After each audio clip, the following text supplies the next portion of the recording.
Tonight, we journey to a world that was erased twice, first by the raging waters of the flood, and then by the hands of those who rewrote history.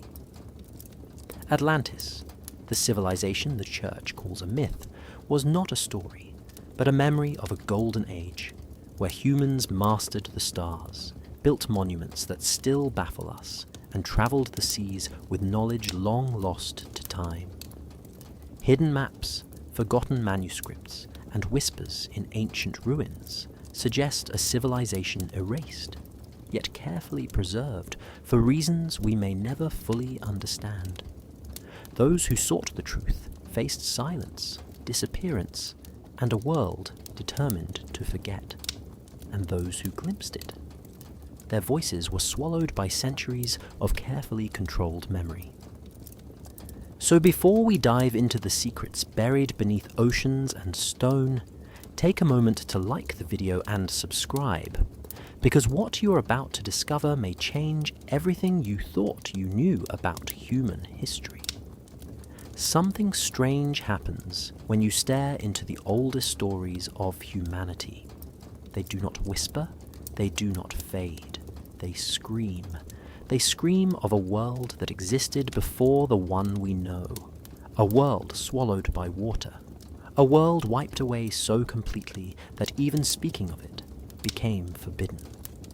Every ancient civilization, from the Egyptians to the Sumerians to the Maya, insisted the world we live in is only a rebuilding of a much older world, one lost in a great flood.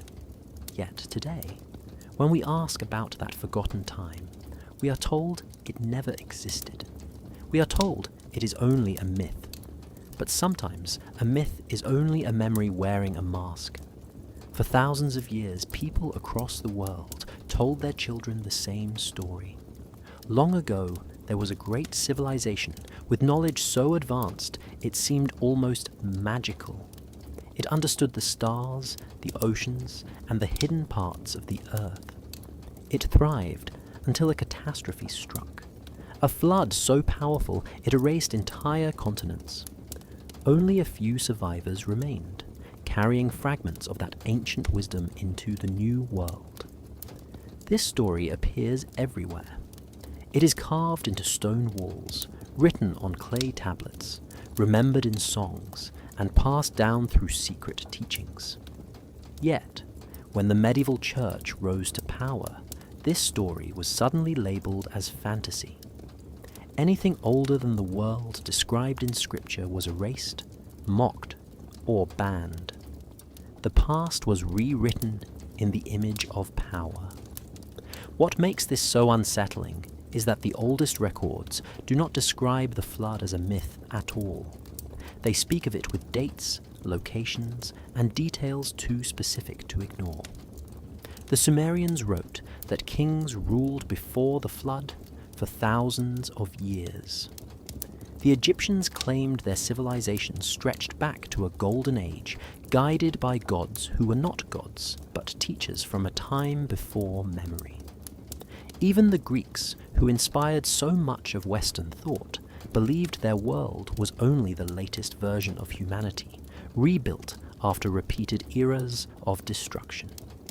So why does the modern world treat all of this as a fairy tale?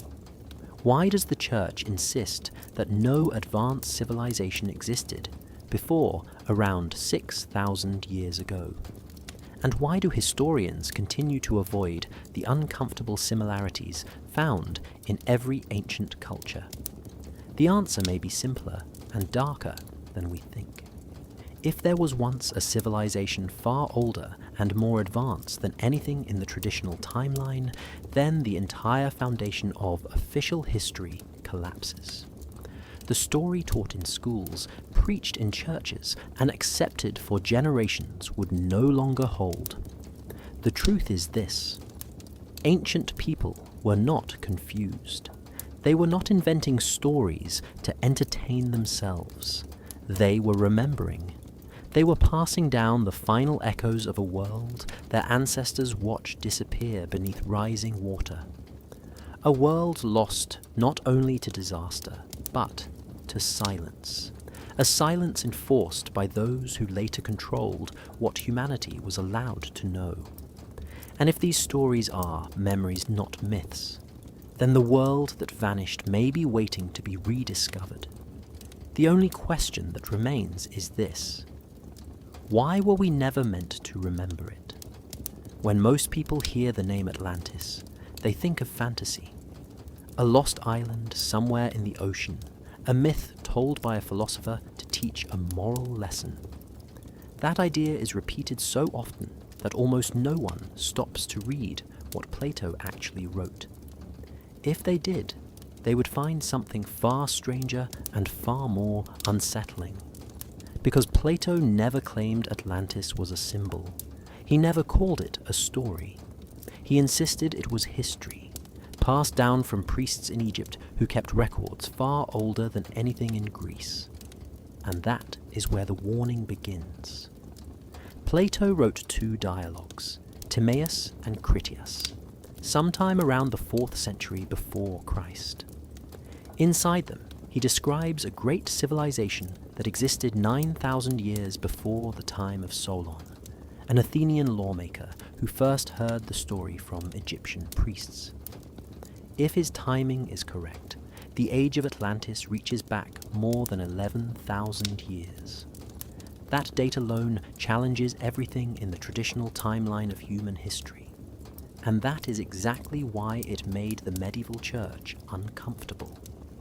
Anything older than the world described in scripture was labeled impossible. According to the Egyptian priests, Atlantis was not a city of magic or legend. It was a powerful maritime empire with knowledge of astronomy, architecture, and navigation that surpassed the abilities of ancient Greece. These priests claimed their ancestors had records stretching back many thousands of years, written long before the Greeks even learned to write. They told Solon that humanity had faced repeated disasters, floods, fires, and resets, and that only Egypt survived each time because they stored their knowledge in stone. The Greeks, they said, lost everything during every catastrophe because they wrote on fragile materials. In their eyes, Greece was a young civilization with an old amnesia. Plato was shocked by this story. He believed it, revealed a hidden truth about the world, a truth that reached beyond the accepted history of his time. But centuries later, when the Christian church became the authority on knowledge in Europe, Plato's account was quietly reinterpreted as allegory, not because it was proven false, but because the idea of an advanced civilization existing before the biblical timeline was too dangerous. If Atlantis was real, then human history did not begin in the simple world described in sacred texts. It began in a forgotten age of greatness, erased by a catastrophe far older than anyone was allowed to believe. The most haunting part of Plato's warning is not the fall of Atlantis itself, but the reason he gave for its destruction. He wrote that Atlantis fell because it lost its way, because it turned from wisdom to power, and because civilizations that forget where they came from always collapse. That message, taken from Egyptian records, was treated not as a lesson for humanity, but as a threat to the authority of those who claimed ownership of the past. Plato did not invent Atlantis, he preserved it. And when you read his words carefully, you can feel the weight of something ancient pressing through the page.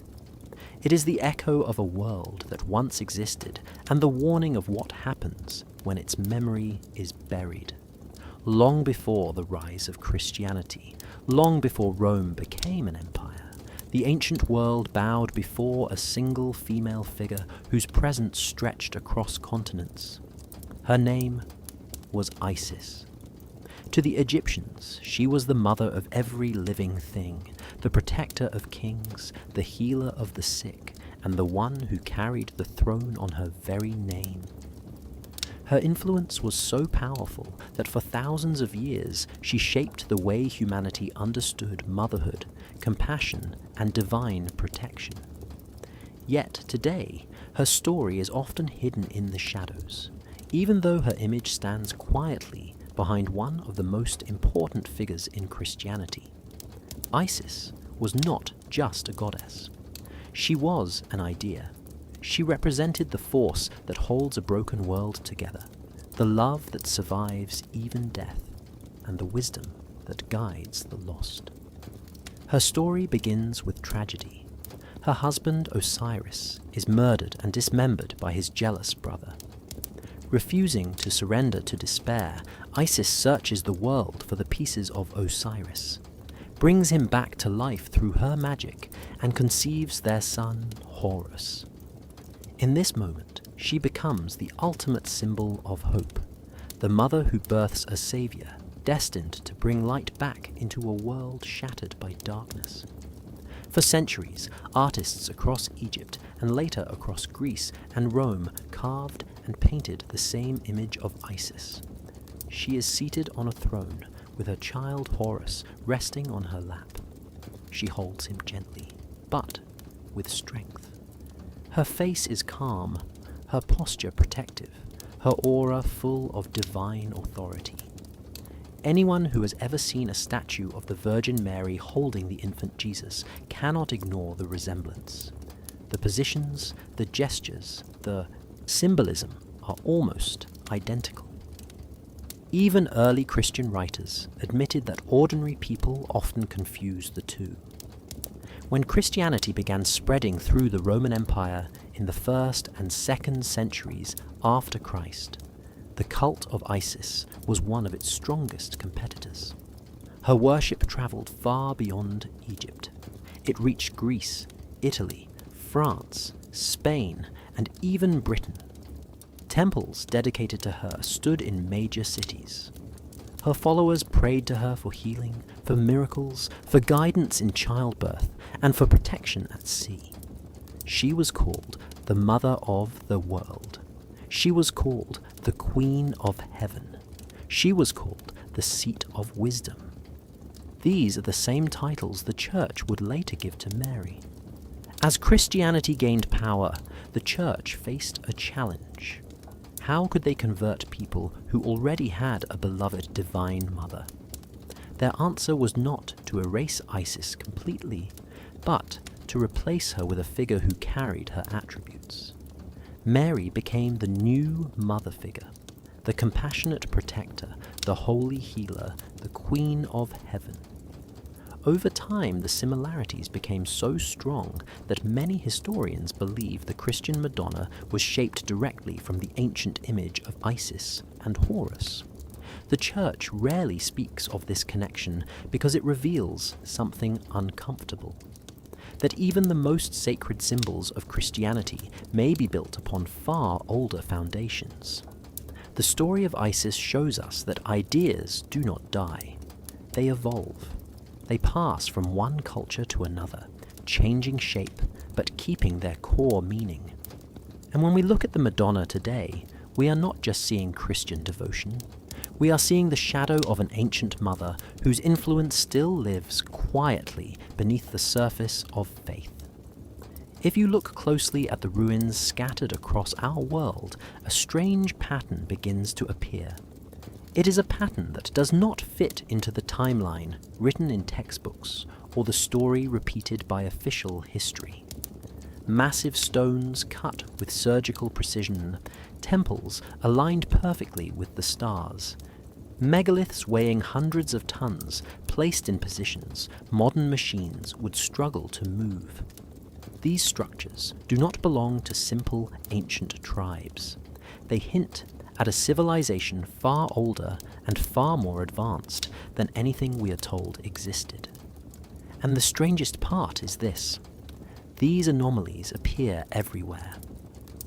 In Peru, the walls of Sacsayhuaman are carved with stones so perfectly fitted together that a piece of paper cannot slide between them. Some of these stones weigh more than 100 tons. In Egypt, The blocks at the base of the Great Pyramid weigh even more, yet they were placed with precision so exact it is hard to believe they were moved by hand. In Turkey, the stones of Göbekli Tepe form circles and pillars older than any city and older than any writing. And beneath the ocean, near Japan, lies a stepped pyramid that seems to challenge every idea about when civilization began. Every one of these structures points to knowledge that should not have existed thousands of years ago. Knowledge of geometry, astronomy, engineering, and stone cutting that appears suddenly and without explanation. The official answer is always the same. These people were primitive, but creative. They were simple, but determined. They built wonders through trial and error. But the truth feels different when you stand before these giants. Their builders were not guessing. They were working from a plan. For a long time, scholars refused to accept the possibility of a lost advanced civilization.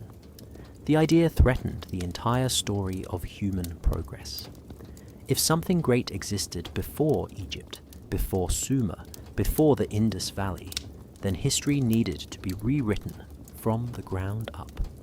Even worse, it challenged the religious timeline that the medieval church enforced for centuries.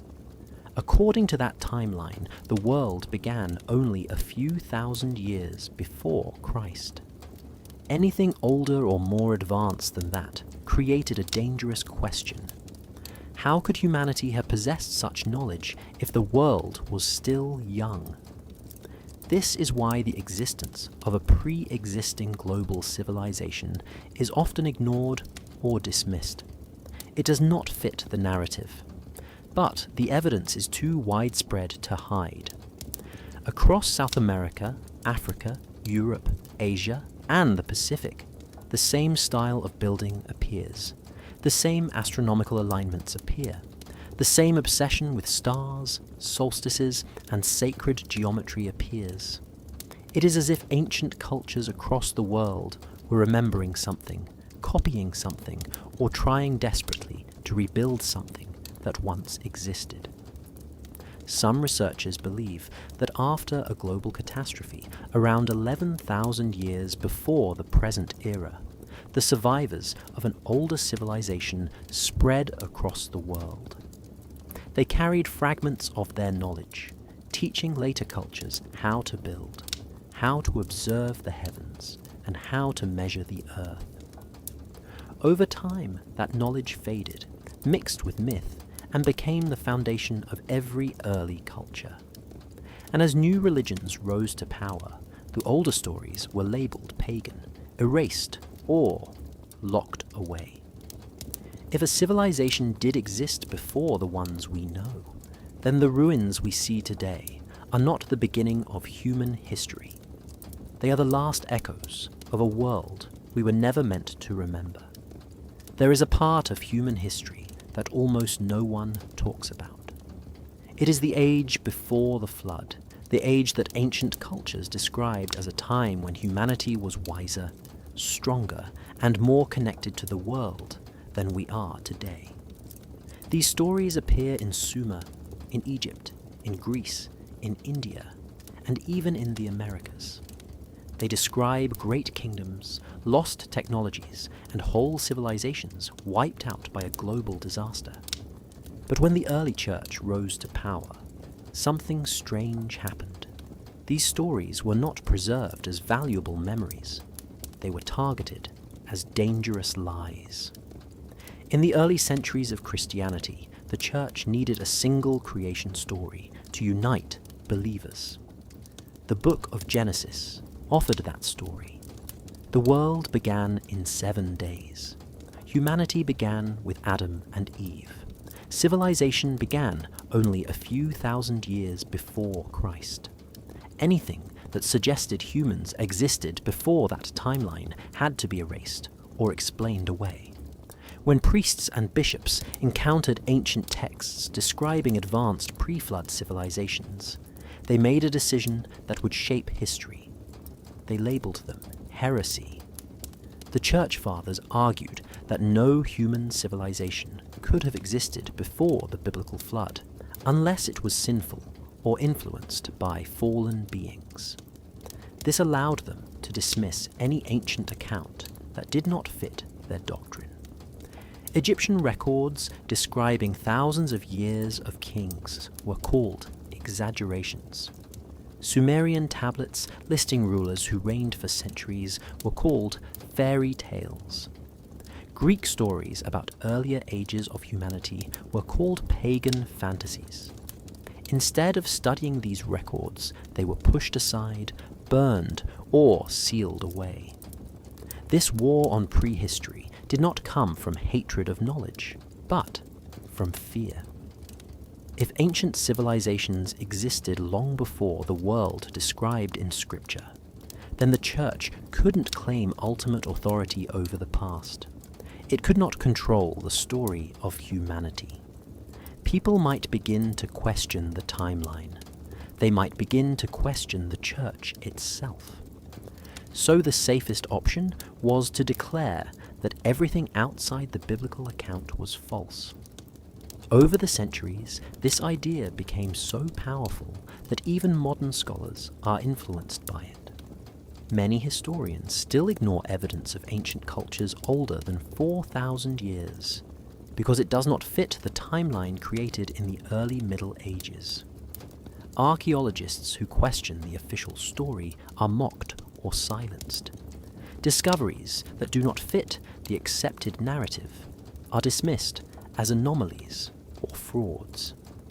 It is as if the world agreed long ago to forget anything that existed before a certain moment in time, but the ancient texts refuse to stay silent. They describe a world that was destroyed, not a world that never existed. They remember cities that were swallowed by water, technologies that were lost, and knowledge that slipped into myth. The Church did not erase these stories. It only hid them behind doctrine. And now that more people are willing to question the past, prehistory is beginning to rise again from the shadows. If the Church had not declared war on these ancient memories, our understanding of human origins might be completely different today. Instead, we are left with fragments of a story that was nearly erased and a past that still waits to be uncovered.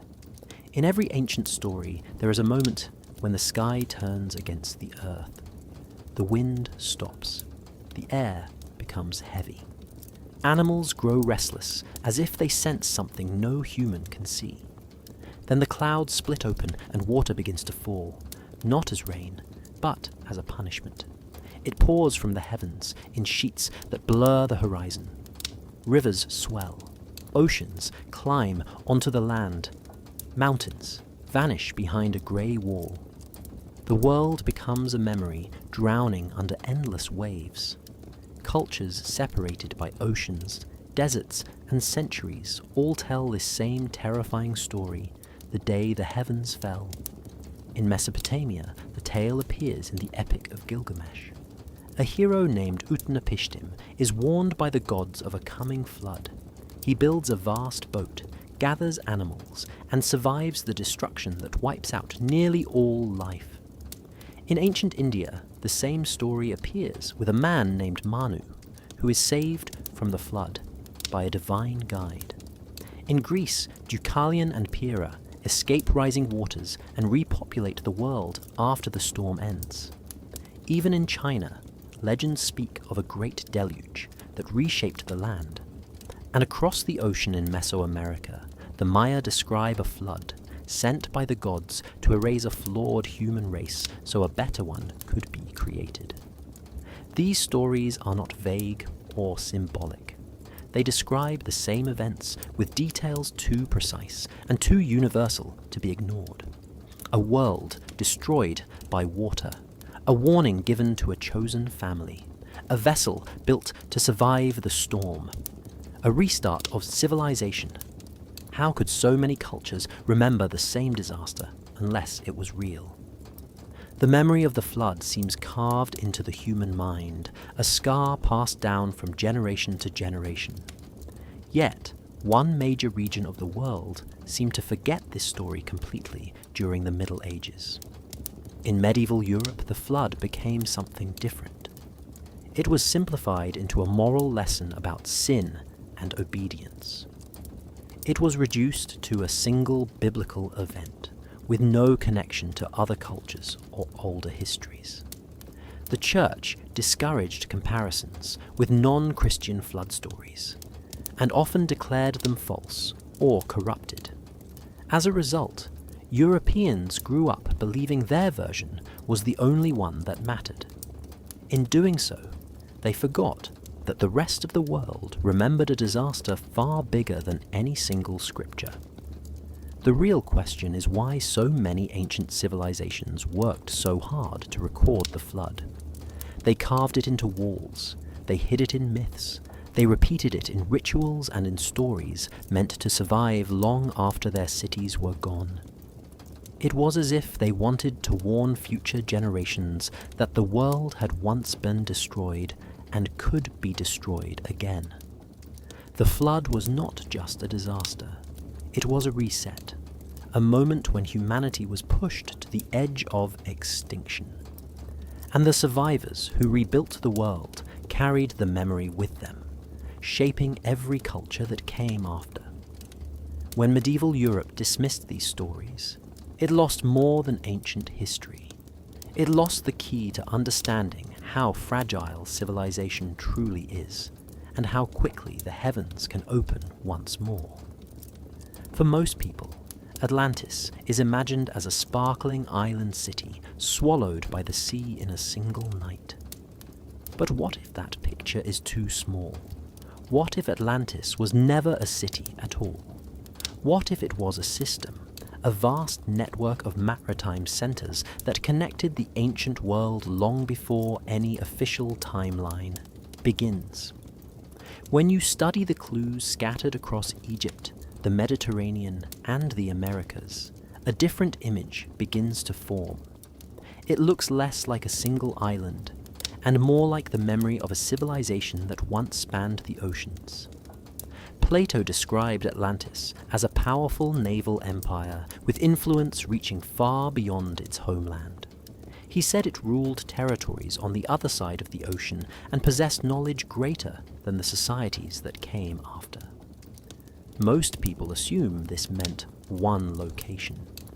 But ancient cultures across the world tell stories of sea people who arrived from distant lands with advanced knowledge.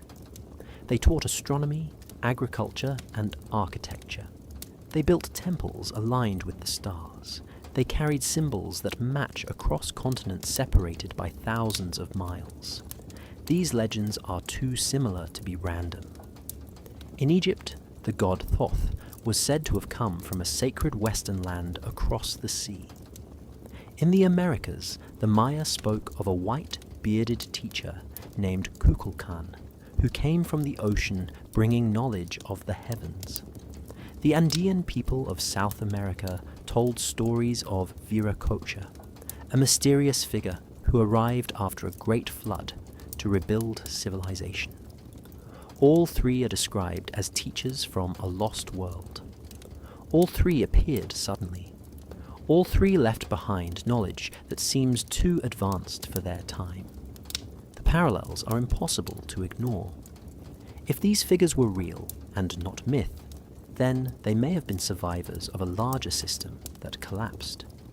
A maritime civilization with ships capable of crossing the Atlantic long before Columbus was ever born. This system could have connected the old world and the new world, sharing ideas, measurements, and techniques. The pyramids in Egypt, the pyramids in Central America, and the megaliths in South America all show a similar obsession with sacred geometry. They use the same ratios, they align with the same stars, they reflect the same ancient science. This suggests a shared origin, not isolated invention. But when Christianity rose to power, the idea of a global civilization before the biblical timeline became a threat.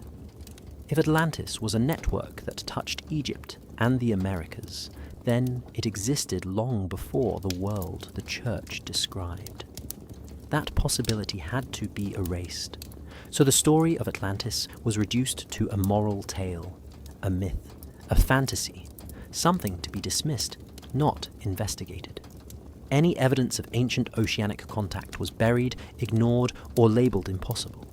Yet, the ruins remain. The symbols remain. The stories remain.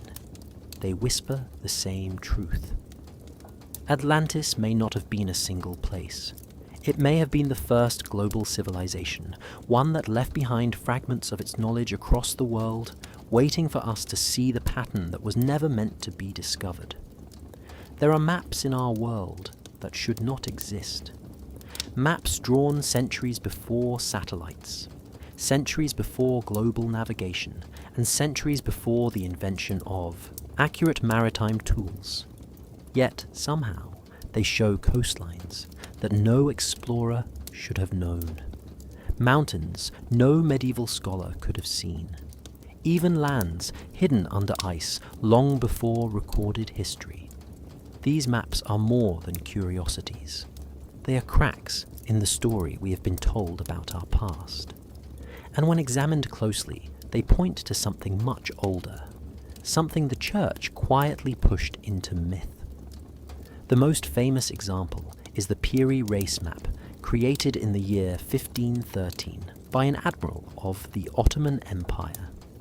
It shows the western coast of Africa, the eastern coast of South America, and something even stranger.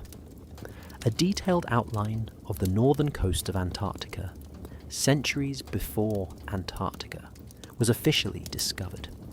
Even more confusing, the coastline is shown without ice, something that would only be visible if the ice cap did not yet exist.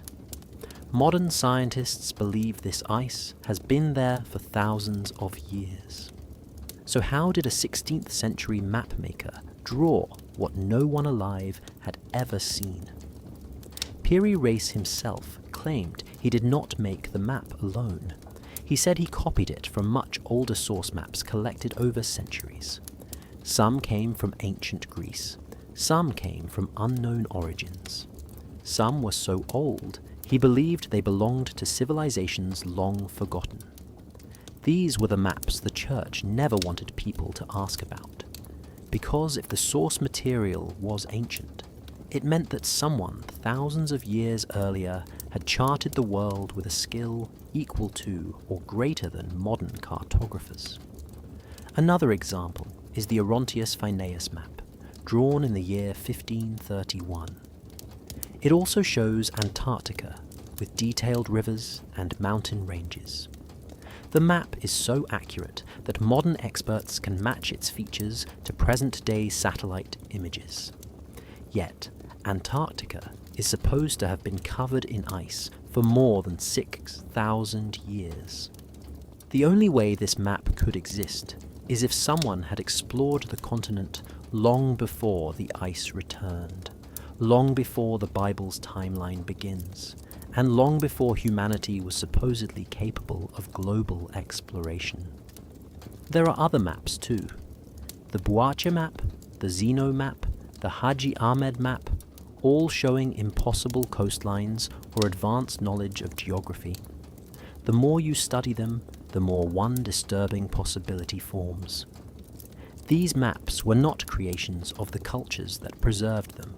They were copies of an even older library, a collection of world charts made by a civilization that understood the planet in ways medieval Europe could not imagine. A civilization that may have been global, organized, and lost to a disaster, remembered only in myth. So why did the Church ignore these maps? Why did it hide or censor their origins? Because they prove something the Vatican has spent centuries avoiding. If ancient people mapped the world with such mastery, then they were far more advanced than the Church allowed. They were not primitive. They were not children of a young Earth. They were the heirs of a forgotten world, a world that once knew the shape of the entire planet, and left behind only fragments of its knowledge. These fragments challenge the official timeline, and that is why they were never meant to be seen. Beneath the calm surface of the oceans lie ruins that challenge everything we think we know about the past. Sunken stairways carved from stone, roads that disappear into deep blue water, entire city blocks arranged with deliberate symmetry. These structures do not look like natural formations. They look like the remains of people who lived and built and dreamed before the world we know even began. Yet, because they sit under the sea, textbooks dismiss them as coincidences or geological quirks. But anyone who has seen these ruins with their own eyes knows better. They are echoes of a world swallowed by water. One of the most famous sites is the Yonaguni Monument off the coast of Japan. Underwater divers discovered massive stone terraces, wide platforms, and perfectly straight edges that no random earthquake could have carved. The structure looks like a sunken city. Some researchers believe it dates back to around 10,000 BCE, a time when sea levels were far lower. If that is true, then people in ancient Japan were building monumental architecture thousands of years before the rise of Egypt. This alone should rewrite history, yet most scholars refuse to consider the possibility because it does not fit the accepted timeline. Far to the west in India lies another mystery. Off the coast of Gujarat, near the ancient city of Dwarka, divers found buildings, walls, and streets now buried under nearly 100 feet of water. These ruins line up with descriptions found in ancient Indian texts that speak of a city swallowed by the sea after a great cosmic event. Dating suggests some parts could be more than 9,000 years old, long before the earliest known Indian civilization. The discovery supports the idea that a flood wiped out entire coastal cultures, leaving behind nothing but memories wrapped in myth. The Mediterranean also hides its secrets. Near the island of Malta lie massive stone blocks arranged in what appears to be an ancient temple, now resting on the ocean floor. Nearby, cart ruts carved into solid rock led straight into the sea, as if the world simply dropped away. Similar underwater ruins appear off the coast of Greece and Turkey. Each time researchers try to date them, they find ages far older than anything in official European history. These findings suggest a catastrophic event rose sea levels quickly around 10,000 BCE, drowning cities across the region. Even the Caribbean holds traces of a drowned world. Off the coast of Cuba, sonar scans revealed symmetrical pyramid-shaped structures sitting on the sea floor. Although difficult to reach, footage shows stone blocks arranged with patterns that could only be created by intelligent builders.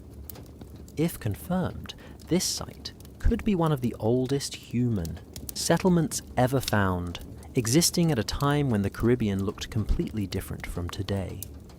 The pattern is unmistakable. Around 10,000 BCE sea levels rose rapidly, coastlines shifted, entire cities were lost beneath the waves. Every ancient culture remembers a great flood, yet modern textbooks insist these underwater ruins are unrelated. But they speak too loudly to be ignored. They whisper of a forgotten age, a time when civilizations flourished before the oceans claimed their homes. These echoes beneath the sea might be the only surviving evidence of a world erased by water and later erased by history. After the Great Flood reshaped the world and swallowed entire coastlines, humanity did not begin again from nothing. the ancient stories tell us that not everyone was swept away. A handful of people survived, not just ordinary families, but members of elite priesthoods who carried with them the final fragments of a lost world's knowledge. These survivors became the teachers, the builders, and the guides who helped rebuild civilization after the waters receded. They did not reveal everything they knew. They guarded their secrets, passing them down through hidden lineages that stretched across continents and centuries. In Egypt, the priests of Heliopolis were said to be the keepers of the oldest wisdom. They claimed their teachings came from a time before the dynasties, a time when gods walked among men. These gods were not supernatural beings, but survivors of an earlier age. The priests preserved knowledge of astronomy, sacred geometry, and medicine that seems too advanced for their time. Even ancient Egyptian kings admitted that the priesthood's knowledge came from before the flood, from an era whose records were partially lost. This connection to a forgotten past gave the priests immense power, and they protected their libraries with fierce loyalty. In Mesopotamia, a similar group existed. The Apkallu were legendary sages who survived a great flood and taught humanity how to build cities, measure the heavens, and write. Their stories sound almost identical to those in Egypt. They appear suddenly with knowledge that should have taken thousands of years to develop. They vanish as quickly as they came. But their teachings continued through secret schools that influenced the earliest civilizations in the region. These priestly lines acted as memory keepers, preserving fragments of Atlantean science through symbols, rituals, and coded stories.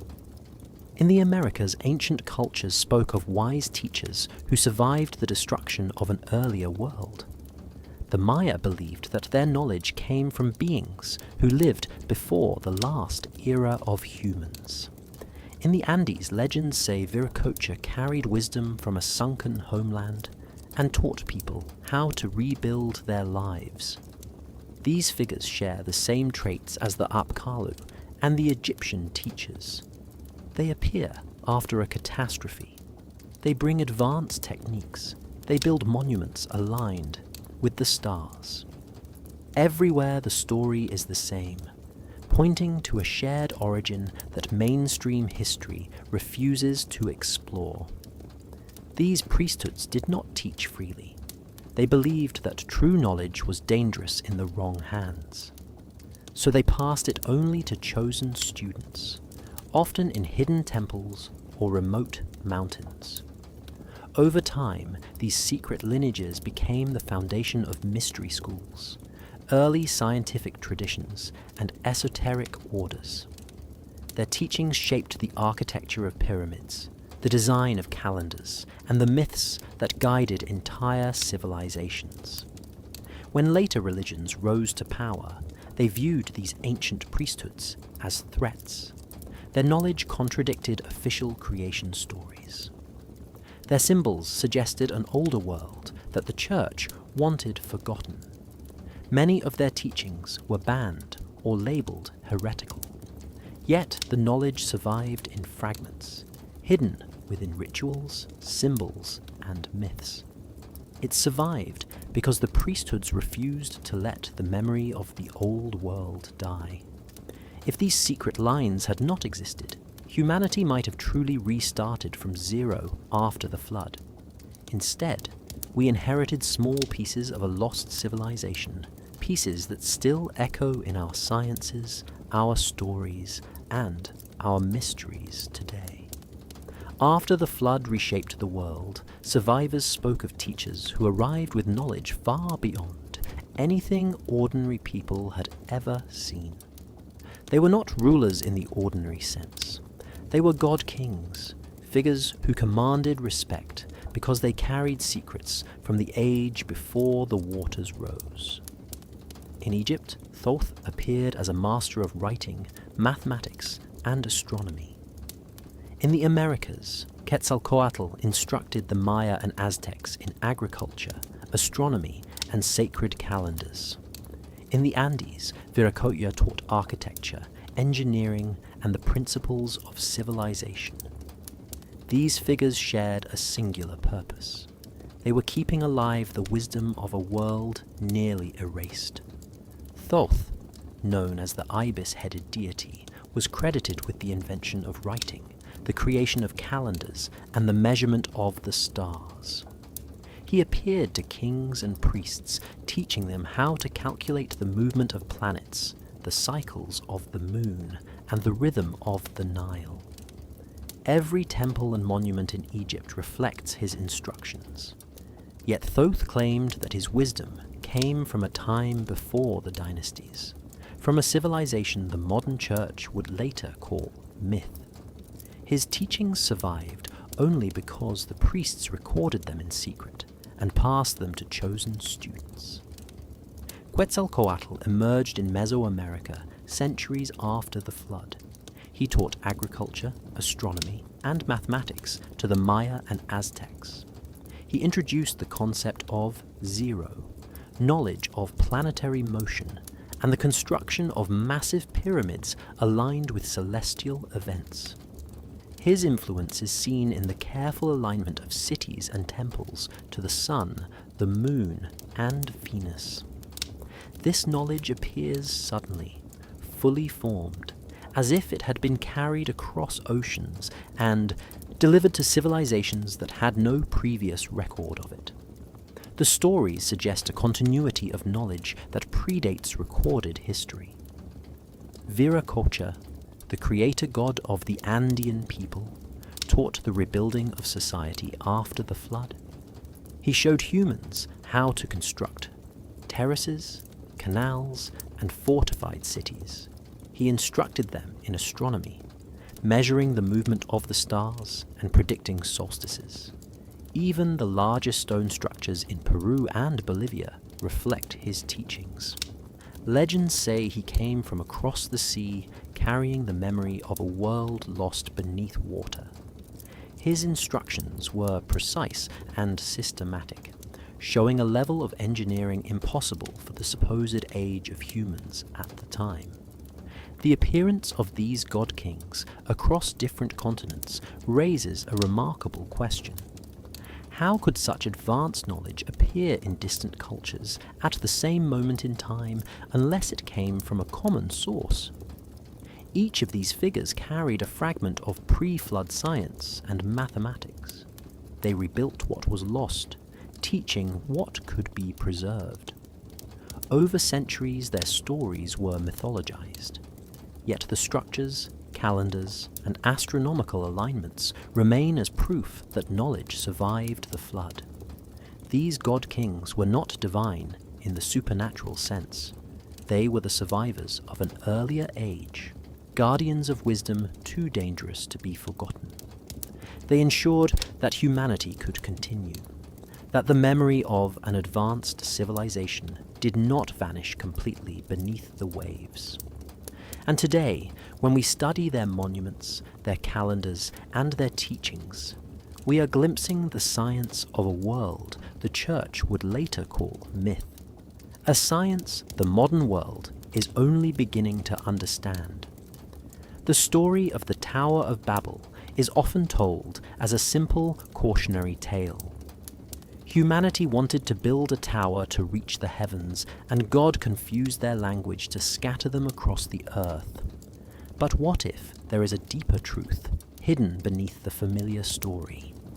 What if Babel was not about language at all, but about the deliberate breaking of an advanced global culture into isolated fragments?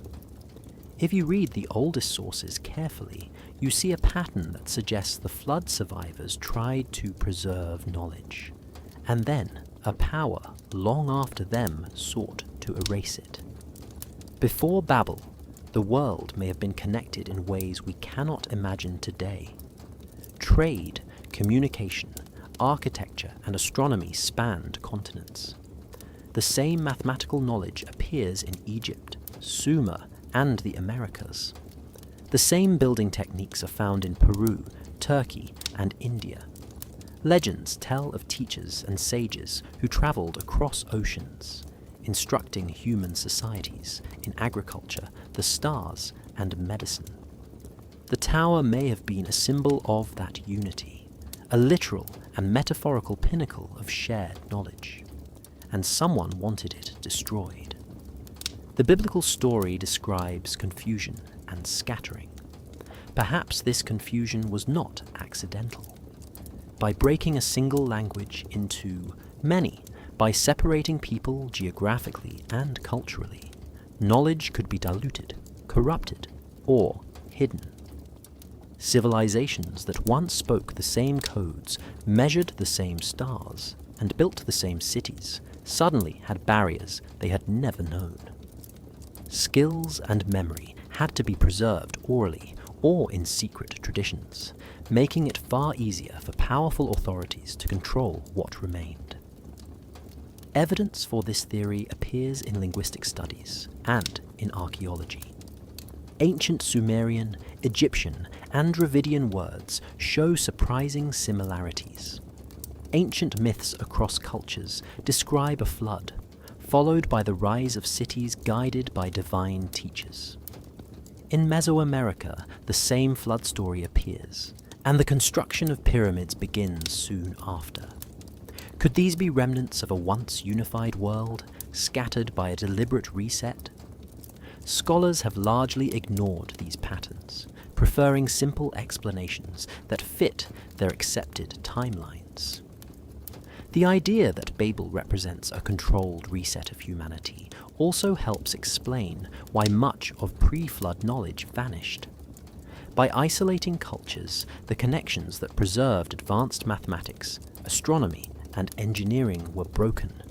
Secrets were stored in priesthoods, hidden in temples, or encoded in myths.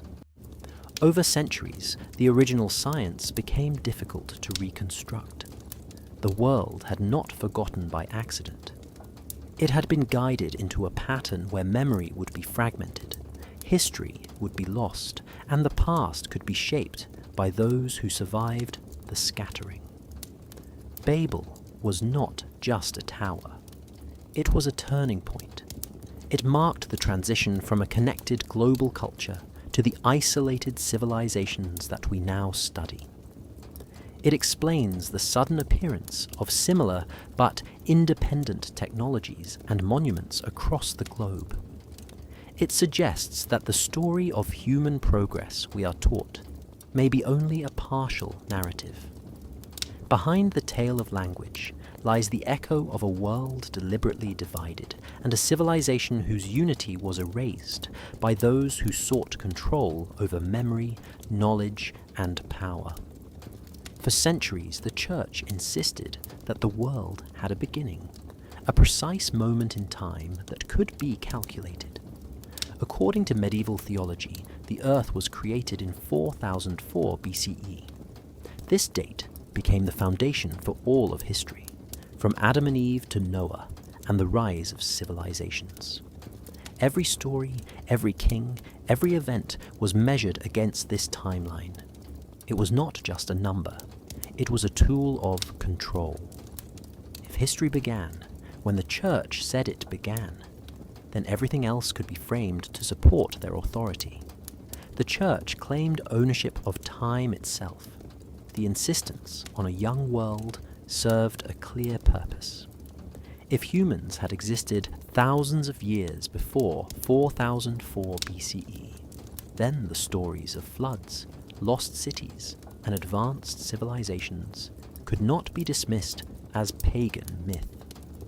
Evidence of global knowledge, advanced architecture, or maritime networks predating scripture would undermine the idea that divine revelation began at the first act of creation. A longer timeline would suggest that humanity had a history independent of the Church, one that did not require priests or popes to interpret the past.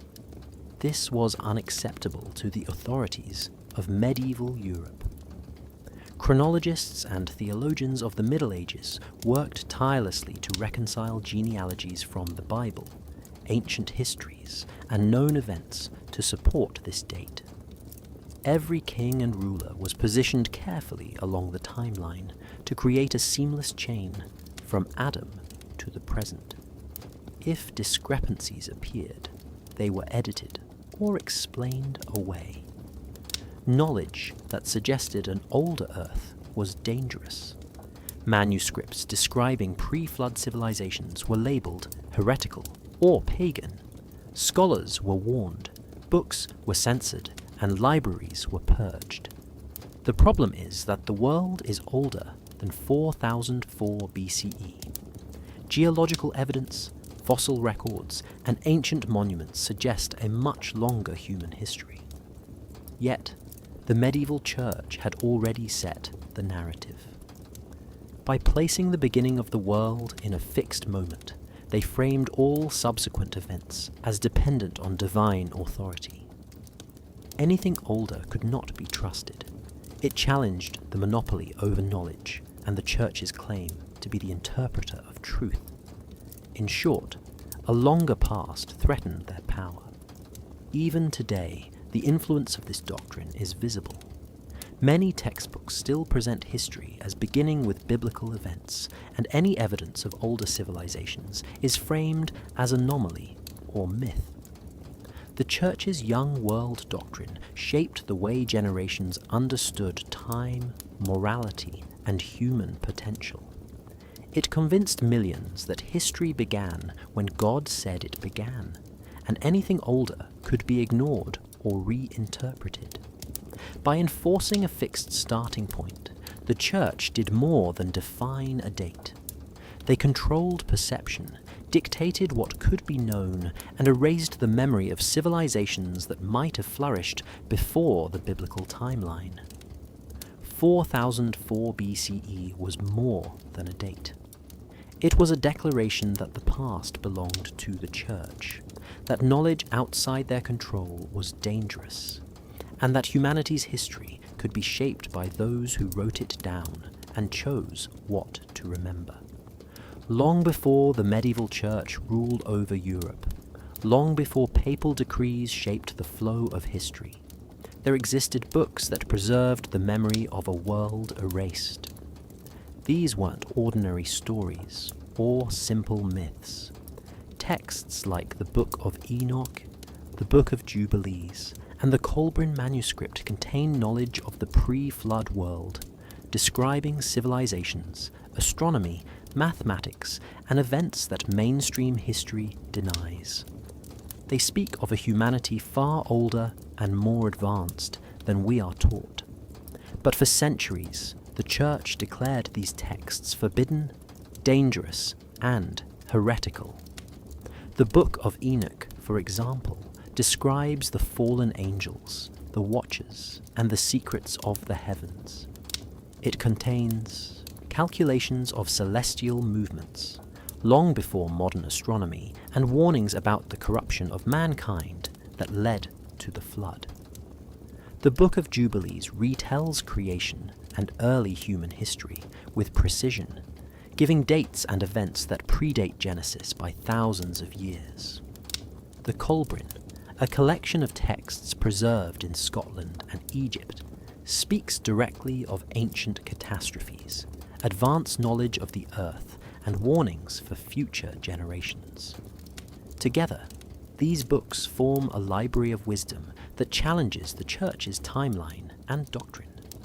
The Church viewed these texts as a threat. They contradicted the carefully constructed narrative of a young world, one that began only 4004 BCE with Adam and Eve. If people read that humanity had already reached remarkable levels of knowledge before the flood, they might question the divine monopoly of the Church. They might realize that power and wisdom could exist outside sanctioned authority. The solution was simple, but effective. The books were banned, hidden, or rewritten to align with approved doctrine. Possessing them could lead to imprisonment, excommunication, or worse. Despite suppression, these texts survived. Monks and scholars copied fragments in secret, often risking their lives. Some manuscripts travelled across continents, hidden in monasteries, private collections, or even disguised as ordinary books. Over centuries, their forbidden status only added to their mystique. Scholars today studying the Enochic traditions or the Kolbrin often discover insights into astronomy, medicine, and human history that are astonishingly advanced, showing a level of understanding that predates the civilizations Europe officially recognizes. The forbidden books of the pre-flood world reveal more than history. They reveal a method of control. By labeling knowledge as dangerous or heretical, the Church ensured that only certain truths could survive publicly. The past was rewritten not through destruction alone, but by careful selection of what could be taught. And yet, the truths hidden in these manuscripts whisper across time, showing us a world that existed before the flood, a civilization that understood the stars, the earth, and the human mind in ways that modern society is only beginning to rediscover. These texts remind us that history is not merely what is taught, it is also what is hidden. The forbidden books of the pre-flood world are fragments of memory, fragments of knowledge, and fragments of power that the Church attempted to erase. They survived, not because they were allowed, but because truth has a way of persisting even in the darkest shadows of authority. Enoch is one of the most mysterious figures in all of ancient literature. Unlike other biblical characters, he does not die, but is taken into the heavens. In the Book of Enoch, he travels through the sky, observing the movements of the sun, the moon, and the stars. He records their paths with astonishing precision, giving instructions that seem more like a science manual than a religious text. Some scholars believe that Enoch was not merely a prophet, but a keeper of knowledge from an older world, a survivor of the flood who preserved Atlantean understanding of the heavens. The descriptions of Enoch's journey are detailed and systematic. He charts the rotation of the stars and the changes in the moon. He measures the cycles of the sun and predicts eclipses. These are not symbolic gestures, but technical observations that suggest deep familiarity with astronomy. In a world recovering from catastrophe, these measurements would have been vital. They would allow farmers to plant crops at the right time, sailors to navigate oceans, and civilizations to reconstruct knowledge lost in the flood. Enoch's role as a teacher mirrors the stories of other post-flood figures like Thoth in Egypt, Quetzalcoatl in Mesoamerica, and Viracocha in the Andes. All of these figures arrive after a catastrophe, bringing knowledge that seems impossibly advanced. Enoch, in particular, bridges the gap between the Atlantean civilization and the societies that followed. His astronomical instructions suggest that he carried memory from a time when humans observed the heavens with clarity and precision unmatched by the early post-flood cultures. The way Enoch imparts knowledge also suggests secrecy. He teaches selected individuals rather than crowds. His writings are layered with symbolism and numbers that hint at deeper truths. This method ensured that only those prepared to understand the old knowledge could access it. In essence, he created a system of instruction designed to preserve wisdom without exposing it to those who might misuse or forget it. Some researchers have compared the astronomical details in Enoch with modern calculations and have found remarkable accuracy. The positions of stars, the length of lunar months, and the timing of eclipses align with what modern science knows. For a text composed thousands of years ago, this suggests either extraordinary observation or inheritance from an earlier civilization. Given the parallels with global flood myths and post-flood teachers, the inheritance theory gains weight. Enoch is therefore more than a prophet. He is the last memory keeper of a civilization erased by water. He is the bridge between the old world and the new, carrying forward knowledge the Church later sought to suppress or dismiss as myth. His journey through the heavens is not just a story. It is a roadmap, a preserved thread of Atlantean science hidden within Scripture, waiting for those willing to read it carefully and see the patterns left behind in the stars. The Nephilim are among the most mysterious figures in ancient texts. The Bible describes them as giants, mighty beings who walked the earth in the days before the flood. But what if they were not simply myth or exaggeration? What if the Nephilim were survivors, remnants of a civilization older than anything recorded in human history, a people who carried knowledge and strength from the pre-flood world? Many ancient cultures speak of giants, unusual humans, or beings of extraordinary ability. Could these stories be echoes of the Nephilim, fragments of memory from a lost age? Some theories suggest that the Nephilim were not purely human.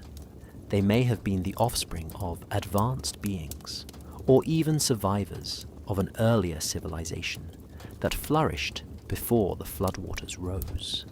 Their descriptions as tall, strong, and wise hint at knowledge beyond ordinary humans. In the Mesopotamian texts, kings and heroes are described with unusual lifespans and abilities.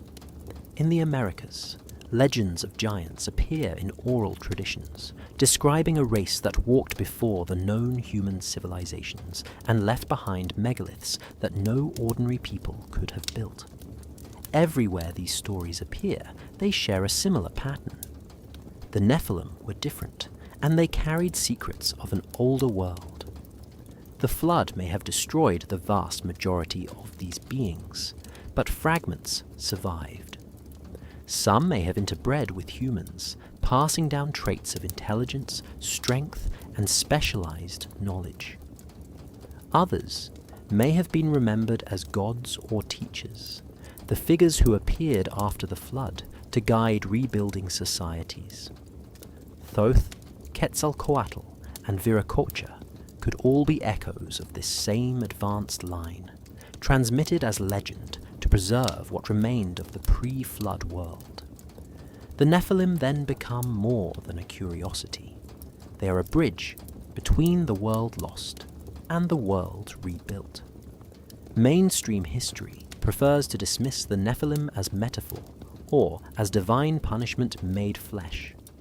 Archaeologists are told that reports of giant skeletons are hoaxes, exaggerations, or misidentifications. Yet, numerous reports exist from ancient sites around the world, describing skeletons of extraordinary size buried beneath layers of earth. These discoveries, often dismissed, align with myths of giants and suggest that memory of these beings persisted long after their disappearance from the physical world. The theory of the Nephilim as remnants of a pre-flood civilization challenges everything about human history. It suggests that before the flood, humanity was not primitive, that extraordinary knowledge existed, and that a cataclysm wiped out nearly all traces. Survivors like the Nephilim, passing fragments of knowledge and skill to the generations after, became the foundation for rebuilding civilization. In this light, they weren't monsters or legends.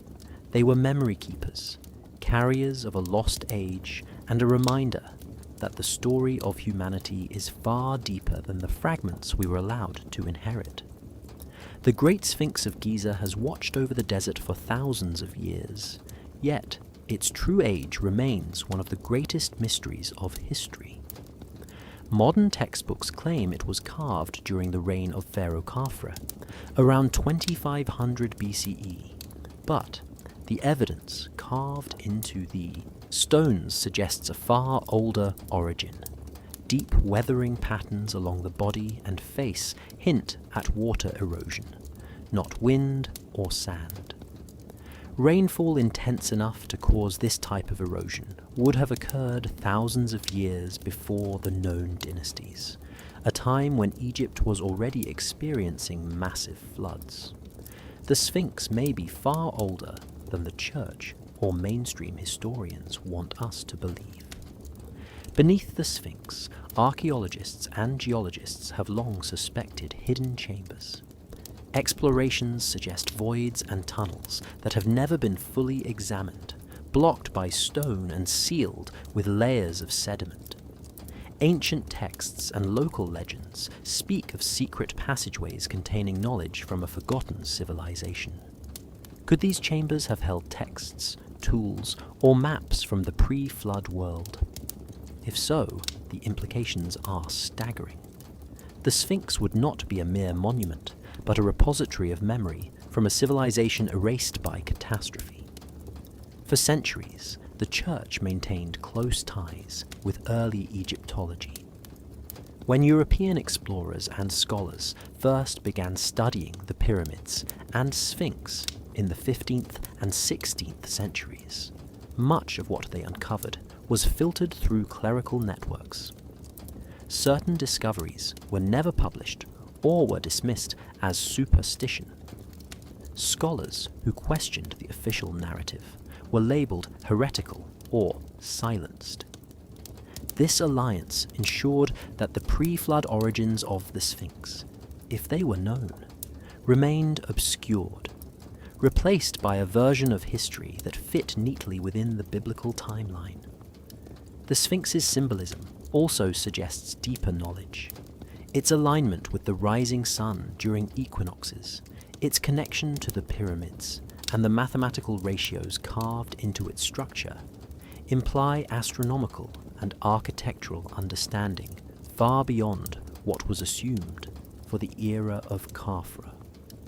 These patterns mirror similar structures around the world that survived the flood, and suggest that the builders inherited knowledge from an older civilization, one that may have been global in scope. Explorers, geologists, and even casual visitors have long speculated about what lies beneath the sands. From hidden chambers to lost scrolls, the Sphinx guards secrets not meant for the casual observer. The Church's early involvement in Egyptology helped ensure that these secrets were preserved, but inaccessible, framed in a narrative that emphasizes divine inspiration rather than human ingenuity. By controlling interpretation, they maintained the illusion that the Sphinx was merely a product of Old Kingdom Egypt, rather than a remnant of a far older civilization. The water erosion, the hidden chambers, and the calculated alignment of the Sphinx point to a civilization capable of engineering on a scale we are only beginning to understand. It is possible that the Sphinx is the last marker of pre-flood knowledge, a silent guardian of truths the Church has worked to conceal. Those who study it carefully glimpse not just a monument, but a bridge to a world lost beneath the waters, a civilization whose memory survives in stone and shadow, waiting for those brave enough to uncover it. Plato described Atlantis as a vast land beyond the Pillars of Hercules, a place of incredible wealth, knowledge, and power. For centuries, readers assumed this meant a mythical island, somewhere near the Strait of Gibraltar. But if we examine the clues carefully, a different picture emerges.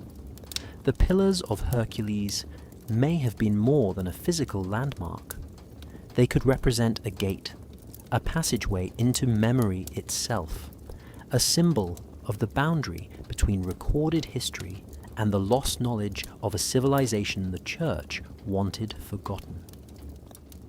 The Strait of Gibraltar has long been considered the entrance to the Atlantic, a narrow passage connecting the Mediterranean to the vast unknown.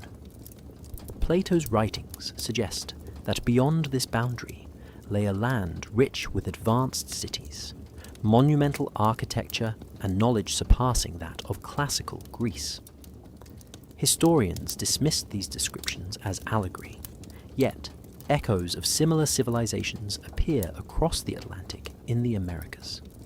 Structures, calendars, and myths hint at contact, trade, and shared knowledge that could only have come from a connected system, a global Atlantis as Plato intended.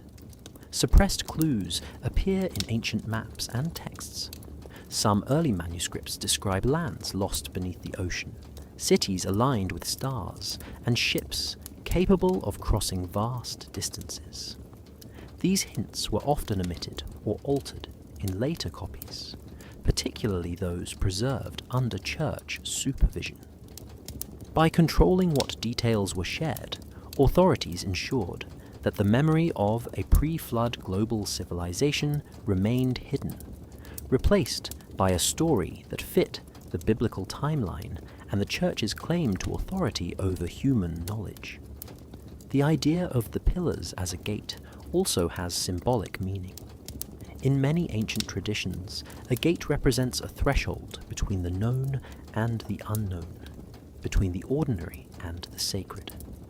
Atlantis, located beyond the pillars, existed outside the accepted history of humans. It was a place of advanced memory, where knowledge of the stars, mathematics, and civilization itself was preserved, and then lost to the flood. To the church, the gate represented danger. Access to that memory threatened their narrative of a young world and a divinely guided human history. Archaeological discoveries along the Atlantic coasts of Europe and Africa suggest the possibility of submerged settlements, structures aligned with celestial patterns, and artifacts that hint at long-distance travel and trade. In the Americas, similar designs in architecture and calendars suggest that the knowledge may have crossed the ocean, carried by survivors or traders from this lost system. These clues support Plato's claim that the civilization was real and connected. The Pillars of Hercules, then, are not just a physical reference. They are a marker of lost memory, a boundary set to protect knowledge from being accessed by those who might question the official story. Plato's description preserves the faintest outline of a civilization the Church sought to erase. By keeping these clues hidden, authorities controlled history itself. Today, when we revisit the Pillars, we are not merely looking at geography. We are looking at a gate into a past that was deliberately concealed, a memory waiting for those who are willing to see beyond the story we were taught. Throughout history, civilizations have risen and fallen. Empires have dominated continents and then vanished, leaving behind ruins, myths, and fragments of memory. The flood, as described in countless cultures, may not have been a single event, but part of a pattern, a cyclical reset designed to wipe civilizations and start anew. From Mesopotamia to the Americas, from Egypt to the Andes, ancient texts describe waters rising, lands disappearing, and societies being forced to rebuild. What if these floods were more than natural disasters? What if they were part of a system to maintain balance and erase knowledge that had become too dangerous or advanced? The concept of a cyclical reset is found in myths and stories around the world. In Sumer, the Epic of Gilgamesh tells of a flood sent by gods to cleanse the earth. In India, the Matsya Avatar narrative speaks of Vishnu warning humans of a great flood. In the Americas, the Popol Vuh and Andean legends recount similar catastrophes. The repetition of these stories suggests that the memory of a global cataclysm was preserved, and the survivors were guided to pass on only selective knowledge. Each flood became a way to erase history, reset human development, and protect or conceal advanced technology from misuse. Scientific evidence supports the possibility of massive flood events in the past. Around 10,000 BCE, melting glaciers caused sea levels to rise dramatically, drowning coastal cities. Sediment layers across continents indicate rapid inundations. Archaeologists have discovered submerged ruins off the coasts of Japan, India, and the Caribbean, pointing to civilizations lost beneath the waves. The consistency of these findings, with myths from multiple regions, suggests that the flood was not mere legend, but a historical event, repeated through cycles, whether natural or orchestrated. The notion of the flood as a reset mechanism also explains the sudden appearance of advanced knowledge after catastrophic events. Figures like Thoth, Quetzalcoatl, and Viracocha appear after floods, bringing specialized knowledge in astronomy, architecture, and mathematics.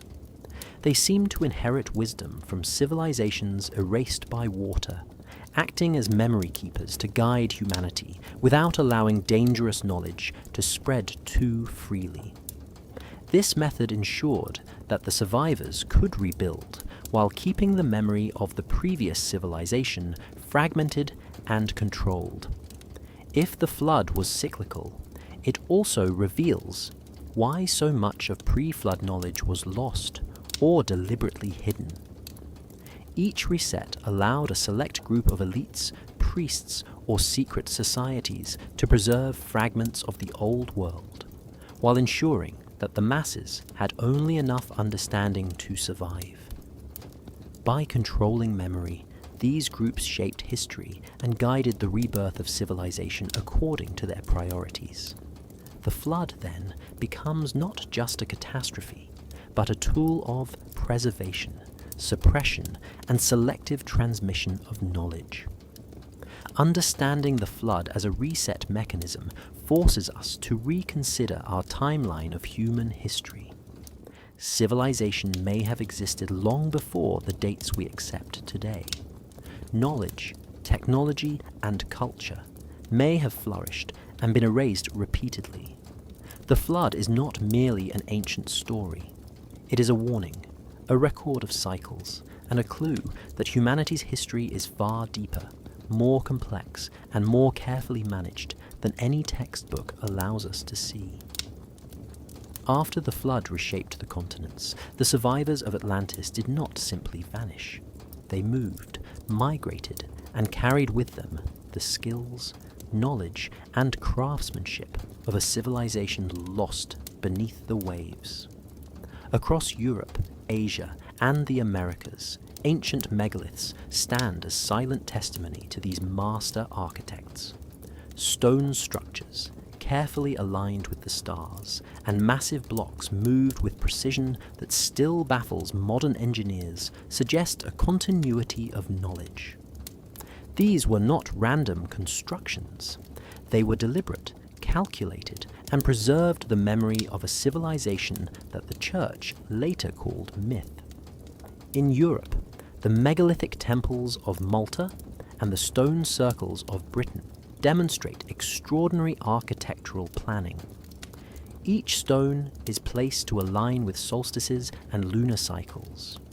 Archaeologists often struggle to explain how early humans could move stones, weighing tens of tons without advanced technology.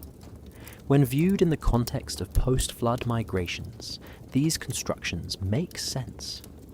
The survivors of Atlantis brought their understanding of geometry, astronomy, and engineering, teaching select groups how to reconstruct knowledge in their new homes. Across the Mediterranean, similar patterns emerge. In Sardinia, the nuraghi, massive stone towers, appear suddenly in the historical record, with no clear developmental precursors. In Portugal, The dolmens and burial chambers align perfectly with celestial events. These sites are scattered, yet share design principles, suggesting a transfer of knowledge rather than independent invention. The idea that the same advanced skills appeared spontaneously across continents becomes more plausible if we accept that Atlantean survivors were guiding construction and imparting their expertise. In the Americas, the precision of Andean terraces and pyramid-like structures mirrors the Old World. The stones fit together so tightly that even a knife blade cannot pass between them. Their orientation follows astronomical patterns similar to those seen in Malta and Britain. These similarities indicate a shared source of knowledge, likely brought by travelers or refugees from a lost global culture. Legends in the Andes speak of Viracocha, a figure teaching building techniques and celestial understanding to the survivors. These stories echo the practical reality of the megaliths. The purpose of these structures was not only practical, but symbolic. They preserved knowledge in stone, encoded astronomical observations, and maintained continuity with the pre-flood world. The megaliths were the textbooks, laboratories, and observatories of a civilization trying to survive and pass on wisdom without letting it fall into unprepared hands. Each site acts as a marker of memory, a monument to the skills and ingenuity of the Atlantean survivors. By tracing patterns across continents, it becomes clear that megalithic architecture is more than an archaeological curiosity. It is a global language, a system of knowledge preserved by survivors after a cataclysm. These structures show that the flood did not destroy all civilization. It forced the wisdom of Atlantis to travel, to be hidden, and to be encoded in stone. Today, the megaliths stand as a silent legacy, a reminder that human ingenuity once reached heights the church would later work to obscure. After the flood and the scattering of civilizations, the remnants of pre-flood knowledge were fragile, preserved only by survivors, secret societies, and scattered priesthoods. By the 4th century CE, the church had risen as a powerful institution in Europe. Rome was no longer the center of an empire ruled by armies and emperors. It had become the spiritual heart of a continent seeking stability, guidance, and authority. With this rise, the church assumed a role far beyond spirituality. It became the keeper of memory, the final gatekeeper of what humans could know about their own past. This period marked the second erasure of ancient knowledge. Texts describing pre-flood civilizations, astronomical records, and engineering principles were carefully collected, censored, and often hidden away. Monks copied the Bible endlessly, but the works of Aristotle, Archimedes, and ancient Atlantean memory keepers were edited, rewritten, or set aside. By controlling what could be read and taught, the Church ensured that the narrative of a young, obedient humanity replaced the reality of a complex, global, and technologically advanced pre-flood world. Libraries were purged, schools dissolved, and independent scholars silenced. Those who tried to preserve forbidden texts risked accusation of heresy, imprisonment, or execution. Manuscripts were seized, rewritten in Latin, accessible only to the clergy, and stored in monasteries or secret archives. The Vatican became the final repository, a place where the flow of knowledge was not lost, but confined, curated, and released only when it served the Church's authority. In this way, entire generations grew up believing that history began with Adam and Eve, and that the flood was the first act of destruction, rather than a repeated cycle wiping civilizations. Even artifacts and architectural achievements were reinterpreted or forgotten. Megalithic sites, advanced engineering feats, and astronomical alignments that predated Rome were either dismissed as the work of pagans or explained away as divine miracles. By controlling interpretation, the Church framed humanity as perpetually dependent on divine instruction, erasing evidence of human ingenuity that existed long before the biblical timeline. This second erasure was subtle, yet profound. It was not enough to destroy knowledge outright. The Church replaced it with a narrative where humans appeared ignorant, dependent, and obedient. History itself became doctrine, not a record of events. The past was sanitized, and only fragments of pre-flood memory survived in hidden texts, oral traditions, and megalithic structures whose meanings were obscured over centuries. By becoming the sole gatekeeper, the Church solidified its authority over both the spiritual and intellectual life of Europe. It controlled what was remembered, what could be questioned, and what was erased. The world that survived the flood and rebuilt itself was systematically redefined, as if the first civilization never existed. The second erasure was not a battle with swords or fire, but a war over memory, a quiet conquest of history that ensured the Church alone decided what humanity could know about itself and the civilizations that came before. For centuries, the Vatican has been a symbol of spiritual authority, but whispers suggest it is also the guardian of knowledge far older than the Church itself. Among these rumors is the claim that the Vatican archives contain manuscripts, star charts, and maps from the pre-flood world, remnants of Atlantis preserved for generations in secrecy. Scholars, explorers, and conspiracy theorists alike have speculated that the most powerful relics of human memory, including Atlantean knowledge, are hidden beneath stone vaults where sunlight has never reached. Few have seen these materials, and access is tightly controlled, fueling the mystery that surrounds them. The Vatican Archivum Secretum Apostolicum, known in Latin as the Vatican Secret Archives, is said to house over 50 kilometers of shelving containing documents spanning centuries. While most of the public perceives these as ecclesiastical records, correspondences, and papal decrees, legends persist that within its deepest vaults lie texts that predate the Church, texts describing civilizations erased by the flood. Star charts show precise astronomical movements that ancient societies would have needed to navigate oceans or track celestial cycles, and maps allegedly depict lands now submerged beneath the Atlantic and other oceans, including locations Plato described as Atlantis. Accounts from scholars granted rare access describe documents written in ancient languages no longer used, with diagrams and measurements that defy conventional dating. These manuscripts are not merely historical curiosities.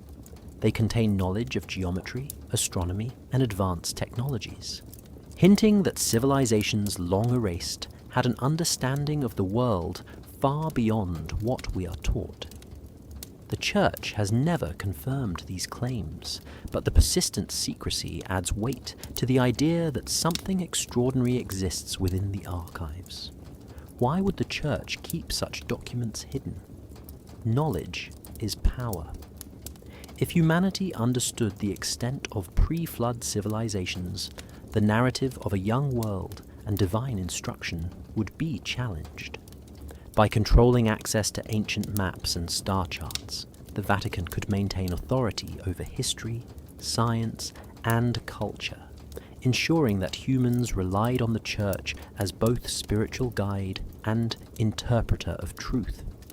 In essence, the archives may serve not only as preservation, but as a method of selective revelation, releasing only what aligns with doctrine and timing.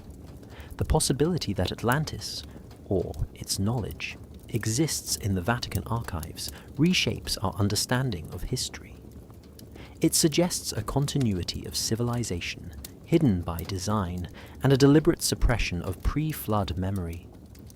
Every ship, structure, or ancient measurement described in legend could have been recorded, analyzed, and stored safely, ready to be revealed when deemed appropriate. The archives, therefore, are more than a collection of documents. They are a vault of human potential, a repository of lost civilizations, and perhaps the final link to a world the Church has kept secret for millennia. In recent decades, researchers in fields ranging from astronomy to archaeology have begun uncovering evidence that echoes the knowledge preserved by pre-flood priesthoods. Ancient star charts, precise astronomical alignments, and complex architectural designs are being analyzed with modern technology, revealing an understanding of the cosmos, mathematics, and engineering that should not have existed in early civilizations. Every new discovery challenges the conventional timeline taught in schools and threatens to expose the extent to which early knowledge was deliberately hidden and curated by powerful institutions. Universities, museums, and even governments face a quiet panic as these truths emerge. Astronomers studying ancient observatories and megalithic sites find alignments that allow precise calculation of celestial events thousands of years before they were officially recorded. Calendars and structures that follow lunar cycles, solstices, and eclipses suggest that civilizations after the flood retained information carefully handed down by survivors. This knowledge had been considered lost or mythical, but modern observation confirms its accuracy. The more scholars investigate, the clearer it becomes that advanced understanding persisted even during eras portrayed as primitive by the Church and mainstream history. Archaeologists are uncovering artifacts that challenge accepted narratives of human development. Tools, sculptures, and engineering techniques appear in the archaeological record long before they should. Complex aqueducts, sophisticated stonework, and precise measurements hint at skill passed down from pre-flood civilizations. Researchers speculate that this knowledge survived in secret lineages, hidden by priesthoods and later institutions to protect it from misuse, or to control humanity's perception of history. Each discovery forces a re-evaluation of the timeline of human achievement. Even in medicine and natural sciences, modern researchers are finding clues that earlier societies understood principles we consider modern. Ancient manuscripts, preserved in private collections and hidden archives, describe surgical techniques, herbal medicines, and astronomical calculations that only centuries later were recognized by scholars in the Renaissance. This indicates a continuity of wisdom maintained in secrecy, carefully passed from one generation to the next, waiting for a time when it could be rediscovered. The slow re-emergence of this knowledge causes discomfort in institutions that have long claimed authority over human history and learning.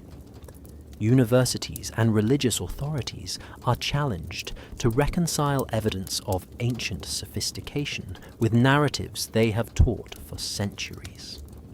When truths once considered impossible resurface, it disrupts the standard story of progress and hierarchy, revealing that humanity's potential has always been greater than we were allowed to believe. The return of ancient knowledge is not merely academic. It reshapes how we understand history, human capability, and the control of information across millennia. Each revelation hints at a civilization erased by catastrophe, but preserved in fragments by those who understood its value. As modern scholars continue to uncover these truths, the quiet panic grows, because the old secrets show that knowledge, power, and memory are not just inherited, they are controlled, and those who once held the keys may no longer be able to keep them hidden. Atlantis is more than a story. It is a memory, a trace of a golden age when humanity understood the stars, built monumental structures, and travelled across oceans with knowledge that has since been lost. This civilization did not vanish entirely through myth or imagination. It was erased twice. First, nature intervened. The flood, a cataclysmic event described across cultures, drowned cities, reshaped continents, and scattered survivors. Knowledge, power, and achievement were buried beneath the waters, leaving only fragments to hint at what had been. These fragments became the foundation of myths, whispered tales of a world humans were told never existed. The second erasure was deliberate. Those who rose to power after the flood recognized the danger of a people remembering the full extent of pre-flood achievement. Priests, later religious institutions, and eventually the church acted to control history, to shape memory, and to dictate what could be taught. Manuscripts were censored, texts hidden in secret archives, and knowledge reshaped to support a narrative of obedience and divine authority. The Golden Age of Atlantis became a myth, a lesson in humility and faith, rather than a record of human ingenuity and civilization. Evidence of Atlantis survives in subtle ways. Ancient star charts, astronomical calculations, and precise architectural alignments reveal an understanding of the cosmos far beyond the capabilities attributed to post-flood societies. Megaliths, aqueducts, and submerged ruins point to skilled builders who mastered geometry and engineering. Oral traditions across continents, from the Americas to Asia, carry echoes of lost cities, advanced knowledge, and floods that reshaped the world. Each of these fragments hints at the civilization that once existed, yet official history instructs us to ignore them, dismissing them as coincidence or myth. Understanding Atlantis as a civilization rather than a legend changes how we view humanity. It was a society that harnessed knowledge, mastered nature, and travelled the seas. Its destruction was not simply a lesson in mortality, but a warning about the fragility of memory and the power of those who control history. When humans forgot, institutions could shape the story, selectively revealing pieces while ensuring that the narrative of ignorance and dependence persisted. The Golden Age was locked away, not destroyed, preserved only in hidden texts, monuments, and whispered memory. Today, as scholars, explorers, and independent researchers uncover fragments of pre-flood knowledge, Atlantis begins to re-emerge. The challenge is to read these fragments carefully, to see patterns in ruins, maps, and texts that suggest a connected global civilization. This is a civilization humanity was never meant to remember, yet its traces survive.